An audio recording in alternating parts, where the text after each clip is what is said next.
The Bennetts had everything a family could hope for: a comfortable home in Brampton, steady jobs, and a loving daughter. To anyone looking in from the outside, they seemed like the perfect family. Malcolm Bennett, a 42-year-old police officer, was well respected in the community. His presence commanded attention, not just because of his uniform, but because of the way he carried himself: calm, confident, always in control. Naomi, his wife, was the kind of woman people described as warm and nurturing. She worked as a teacher's aide, dedicating her time to helping children with learning difficulties. But her real dedication was to her own child, Aya. Their 13-year-old daughter was her world, a bright and loving girl who saw only the good in people. But Aya had developmental delays that made her more trusting than she should have been, more vulnerable.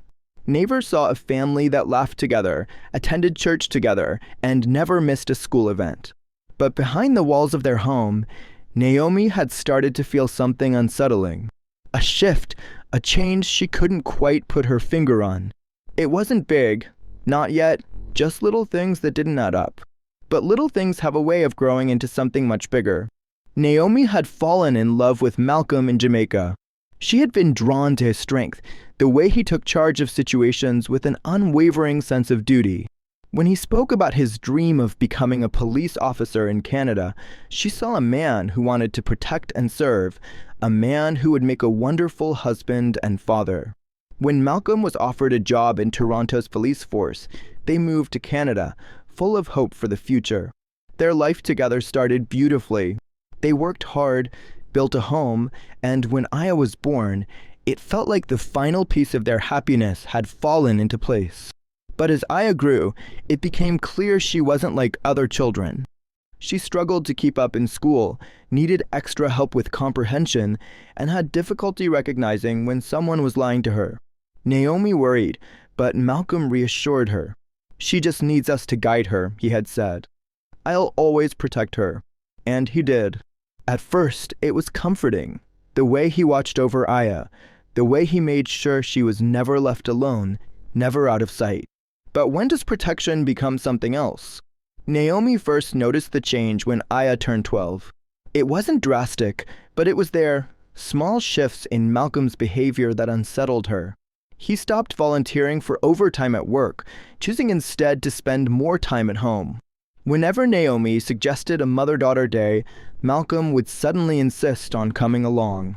He started taking charge of every aspect of Aya's life, insisting on picking her up from school instead of letting her take the bus, hovering when she had friends over, keeping his eyes on her in a way that made Naomi's stomach twist. And then there were the moments that didn't make sense.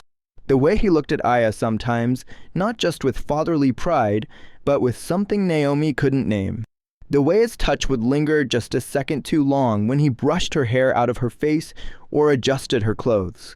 Naomi told herself she was imagining things. Malcolm was her husband, a good man, a police officer, a father. He would never know. She was overthinking. But then she found the lotion. It was a small thing, really. Nothing alarming on its own. Naomi had been doing laundry, sorting through Malcolm's uniform, when she found it, a small, lavender-scented bottle of lotion tucked into his pocket. It was Aya's.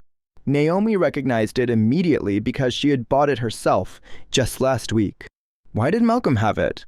Her first thought was that he had simply used it on his hands. Maybe he had dry skin and had taken the first lotion he found. That would make sense. But a voice in her head whispered, "Does it make sense?" That night, she started watching him more closely. She noticed how he hovered near Aya's bedroom door after she had gone to bed, how he always seemed to be watching her, as if waiting for something. The next morning, Aya seemed quieter than usual. She didn't meet Naomi's eyes. Something was wrong. Naomi had always been a light sleeper. That night, she woke up feeling thirsty and decided to get a glass of water from the kitchen. As she passed by Aya's room, she noticed something strange. The door was slightly ajar. Aya always slept with her door closed. Naomi hesitated, a strange feeling settling in her chest. She stepped closer, careful not to make a sound. Inside, she could see Aya curled up under her blanket, facing the wall. Then she saw him. Malcolm was standing just inside the room, watching their daughter sleep. Naomi's breath caught in her throat. What was he doing? Malcolm stood there for a moment longer, then turned and walked out, not even noticing Naomi standing in the shadows. He went back to their bedroom as if nothing had happened. Naomi stood frozen in place, her heart pounding. Something was very, very wrong. She stepped into Aya's room and knelt beside her bed. "Aya," she whispered. "Sweetheart, are you okay?" Aya turned her head slightly but didn't answer. Naomi gently brushed her hair back. "Did Daddy come in here?" For a long moment, there was only silence. Then, in a small, broken voice, Aya whispered, "I don't like the way Daddy touches me." Naomi's blood turned to ice. In that moment, the world she had built, the love story she believed in, the family she thought was perfect, shattered. She had spent months ignoring the signs. Now, she couldn't ignore them anymore. Naomi felt like the walls of her world had collapsed in an instant. She sat there, frozen, staring at Aya's small, trembling form. The words her daughter had whispered echoed in her head. "I don't like the way Daddy touches me." Her first instinct was to deny it. It couldn't be true. Malcolm loved Aya. He was a father, a protector. He was the man she had built her life with. He wouldn't do something so terrible. But deep down, Naomi knew. The lotion in his pocket, the way he hovered around their daughter, the way she had caught him standing in the dark, just watching her sleep. She forced her voice to stay calm. "What do you mean, sweetheart?" she asked gently, pushing back the panic rising in her chest. Aya was quiet for a long time, her small fingers gripping the blanket. Finally, she whispered, "I don't like when he hugs me too long, or when he rubs my back at night. He says he's helping me sleep, but I don't like it." Naomi swallowed the bile rising in her throat. Helping her sleep? Her mind raced. If she confronted Malcolm now, what would happen? He was a police officer. He knew how to manipulate situations, how to make himself look innocent. If she went to the authorities without proof, would they believe her? Would she even be safe? Naomi lay beside Aya that night, holding her close, listening to the sound of her slow, steady breathing. She knew one thing for sure. She had to protect her daughter, no matter what it took. The next morning, Naomi acted as if nothing had changed. She kissed Malcolm on the cheek, packed Aya's lunch, and sent her off to school with a reassuring smile. But inside, she was a storm, fear, anger, and confusion swirling together. She spent the day researching. Could she go straight to the police? What if they didn't believe her? What if Malcolm had friends in the system who would cover for him? She needed a plan, evidence, something concrete. That evening, she called her friend Denise, a social worker she had known for years. Without revealing too much, she asked, "If a child is being harmed by someone in the family, what's the safest way to report it?" Denise's voice turned serious.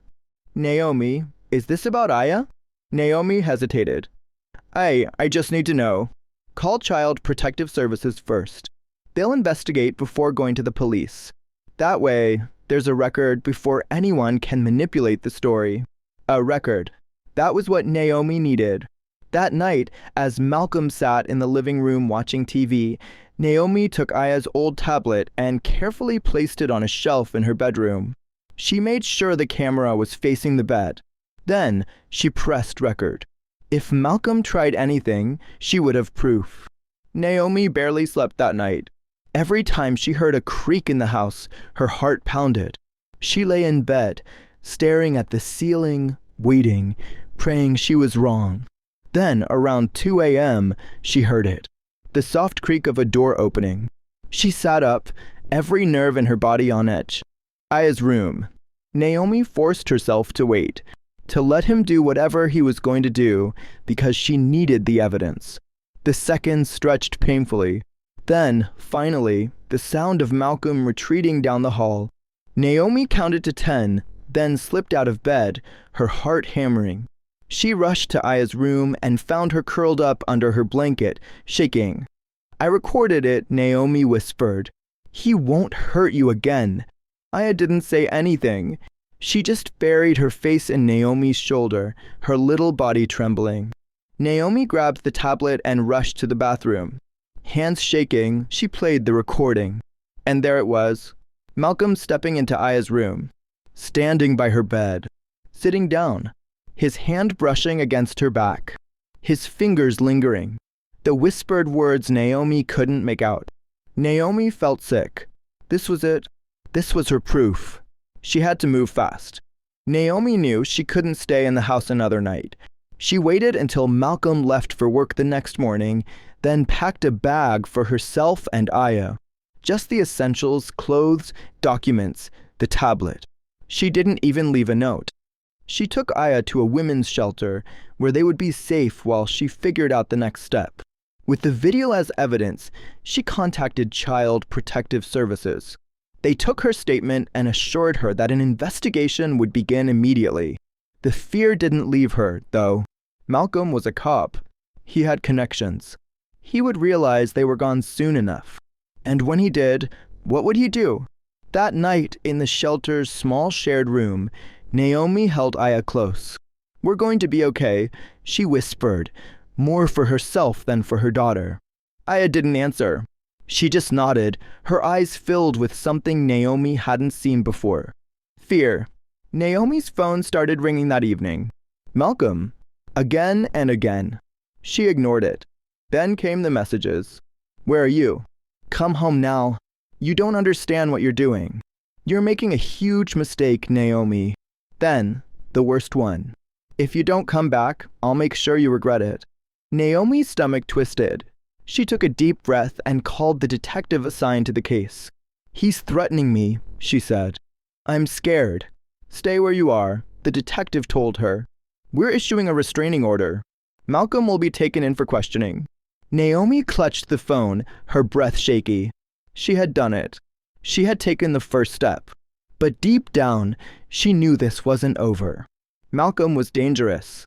And he wasn't going to let them go that easily. Naomi sat in the dimly lit shelter room, staring at her phone screen. The messages from Malcolm had stopped, but the silence wasn't comforting, it was terrifying. He wouldn't just let them go. He was a man used to control, and she had taken that control away. Aya was curled up on the bed beside her, exhausted. The little girl had barely spoken all day, her eyes darting toward the door whenever there was a noise outside.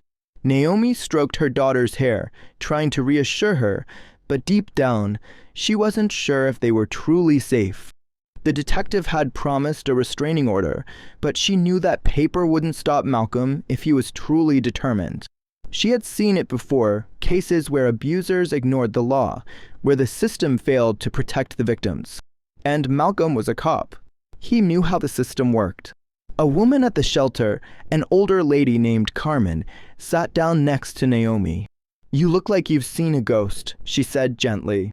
Naomi swallowed. "I'm just scared." Carmen nodded. "That fear doesn't go away overnight. But you did the right thing. You got your daughter out." "I don't think he's going to stop," Naomi admitted, her voice barely above a whisper. Carmen sighed. "Men like him don't stop easy. You need a plan. Somewhere to go. People who can help." Naomi knew she was right. They couldn't stay here forever. That night, she barely slept. Every creak of the floor, every voice outside the room made her jump. She held Aya close and tried to think ahead, because she had a feeling the worst was yet to come. The next morning, Naomi met with the shelter's legal advocate. The woman, a sharp-eyed lawyer named Tasha, looked over Naomi's case carefully. "We filed for the restraining order," Tasha said. "But there's something you need to know." Naomi felt her stomach tighten. "What?" Tasha hesitated. "Malcolm has filed a missing persons report for both you and Aya." Naomi's heart stopped. "He's claiming that you kidnapped her." Naomi's breath came in short gasps. "That's not true." "I took her because he was..." She couldn't even finish the sentence. Tasha nodded. "I believe you. But Malcolm is using his position as a police officer to make this look like you're the problem." Naomi shook her head in disbelief. "This can't be happening." "It's not uncommon," Tasha said grimly. "Abusers with power manipulate the system. but you have the video and you have CPS on your side. That gives you a fighting chance. A fighting chance. Naomi wanted to believe that, but she knew Malcolm. He wouldn't stop at a missing persons report. He would come for her, and she needed to be ready. Naomi spent the day making calls. She contacted a lawyer, a domestic violence advocate, and even her sister, who lived in another state. But that night, as she was tucking Aya into bed, the shelter's front desk called her. "There's an officer here looking for you," the woman on the line said cautiously. "He says it's urgent." Naomi's blood ran cold. She knew who it was before she even asked. "Malcolm." "He can't be here," she whispered fiercely. "There's a restraining order." The woman hesitated. "He says he's here as part of the missing persons investigation. Legally, we have to let him in." No. This was wrong. Naomi grabbed her things, her mind racing. She had to get out. If Malcolm got to her, he could spin the story however he wanted. He could make her disappear. She scooped Aya into her arms and whispered, "We have to go. Baby." Aya's eyes widened, but she didn't ask questions. She trusted her mother. They slipped out through the shelter's side exit, Naomi's heart pounding. She could hear voices inside, Malcolm's deep, commanding tone. They ran into the cold night air, heading for the only place Naomi could think of, the bus station. Because if she didn't leave now, she might never get another chance. Naomi's heart pounded as she ran, clutching Aya tightly in her arms. The night air was freezing, but she barely felt it. Adrenaline drowned out everything except the urgent need to escape. She couldn't afford to slow down, not even for a second. Behind her, the shelter's door creaked open. A voice, deep and sharp, cut through the air. "Naomi." "Malcolm." She didn't dare look back. If she did, she might freeze. She might falter. And if she faltered, she and Aya might never get away. The alley beside the shelter was dark, lined with overflowing dumpsters and the occasional flickering streetlight. Her feet hit the pavement hard, breath coming in ragged gasps. Aya clung to her, burying her face in her shoulder. "It's okay, baby," Naomi whispered, forcing calm into her voice. "We're okay." A lie. They weren't okay. They were running from a man who wouldn't stop until he had them back under his control. As she reached the end of the alley, she risked a glance behind her. A shadow moved near the shelter's entrance. Malcolm stood there, his broad frame tense, scanning the street. Even from this distance, Naomi could feel the weight of his presence, the power he wielded. And he wasn't alone. Another officer stood beside him. A younger man, maybe a rookie. He looked unsure, shifting on his feet, but he followed Malcolm's lead. Naomi's stomach dropped. If Malcolm had another cop with him, it meant he was making this look official. He wasn't just here as an ex-husband.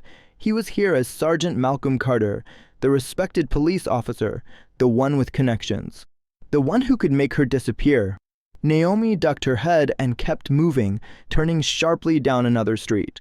She needed distance. She needed a plan. The bus station. That was the only option she had.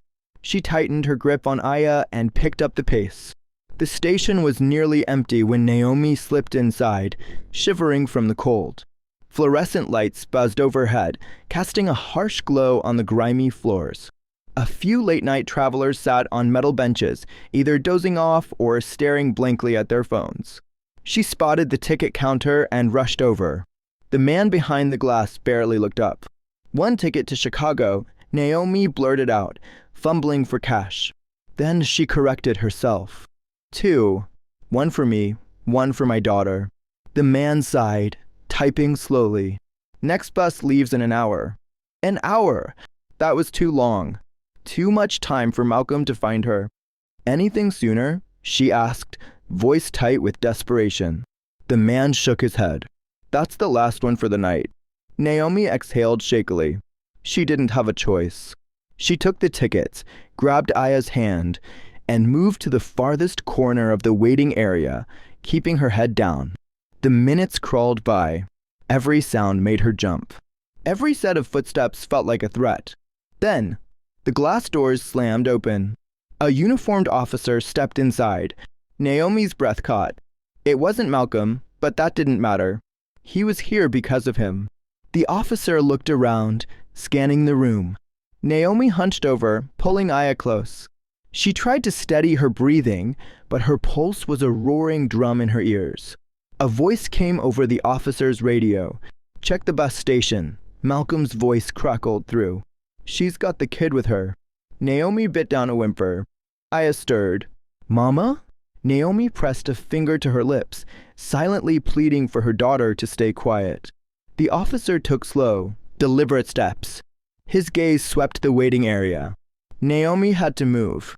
She spotted the women's restroom at the far end of the station. It wasn't much, but it was something.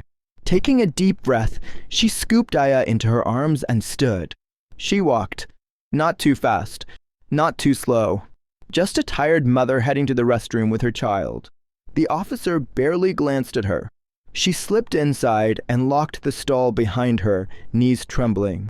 Aya curled against her chest, small and trusting. She didn't deserve this. She deserved a safe life. A normal childhood. Naomi had to make sure she got one, even if it meant leaving everything behind. The bus arrived 10 minutes later.